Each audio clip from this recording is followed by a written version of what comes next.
ಚಿಕ್ಕಮಗಳೂರಿನಲ್ಲಿ ವರುಣನ ಆರ್ಭಟ ಮುಂದುವರೆದಿದೆ. ಇತ್ತ ತುಂಗಾ ನದಿಯ ಅಬ್ಬರಕ್ಕೆ ಶೃಂಗೇರಿಯಲ್ಲಿ ನೆರೆಯ ಪರಿಸ್ಥಿತಿ ನಿರ್ಮಾಣವಾಗಿದೆ.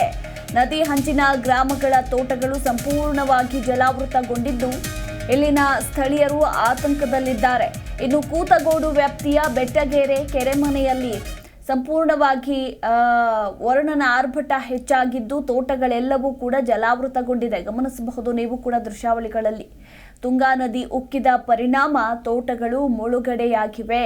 ಕಳೆದ 3 ದಿನಗಳಿಂದ ಇಲ್ಲಿ ವರುಣನ ಆರ್ಭಟ ಹೆಚ್ಚಾಗಿದ್ದು ತುಂಗಾ ನದಿಯ ಅಬ್ಬರಕ್ಕೆ ಈಗ ನೆರೆಯ ಪರಿಸ್ಥಿತಿ ನಿರ್ಮಾಣವಾಗಿದೆ. ಇನ್ನು ನೆರೆ ತಗ್ಗುವಂತೆ ತುಂಗಾ ನದಿಗೆ ಪೂಜೆಯನ್ನ ಕೂಡ ಮಾಡ್ತಾ ಇದ್ದಾರೆ ಗ್ರಾಮಸ್ಥರು. ತುಂಗೆಗೆ ಪೂಜೆ ಸಲ್ಲಿಸ್ತಾ ಇರುವ ಗ್ರಾಮಸ್ಥರು ಗಮನಿಸಬಹುದು. ತೋಟಗಳಲ್ಲಿ ಎಷ್ಟು ಮಟ್ಟಿಗೆ ಮಳೆ ನೀರು ನಿಂತ್ಕೊಂಡಿದೆ ಅನ್ನೋದರ ಕುರಿತಾಗಿ. ಇನ್ನೂ ಕೂಡ ಇವತ್ತು ದಿನಪೂರ್ತಿ ವರುಣನ ಆರ್ಭಟ ಇದೇ ರೀತಿ ಇರಲಿದೆ ಅಂತ ಹವಾಮಾನ ಇಲಾಖೆ ಈಗಾಗಲೇ ಮುನ್ಸೂಚನೆಯನ್ನ ಕೂಡ ನೀಡಿದೆ.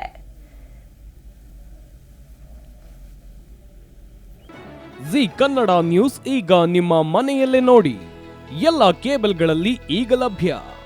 ಸನ್ Direct 292, Jio TV 1334, U digital 162, city cable 51, GTPL 17, Abhishek cables 821, rock line telecommunication 51, Shri Basaveshwara number 60, Vinayaka digital number 53, in digital number 896ರಲ್ಲಿ ನಿಮ್ಮಿಸ್ತದ ಜಿ ಕನ್ನಡ ನ್ಯೂಸ್ ನೋಡಿ ಆನಂದಿಸಿ.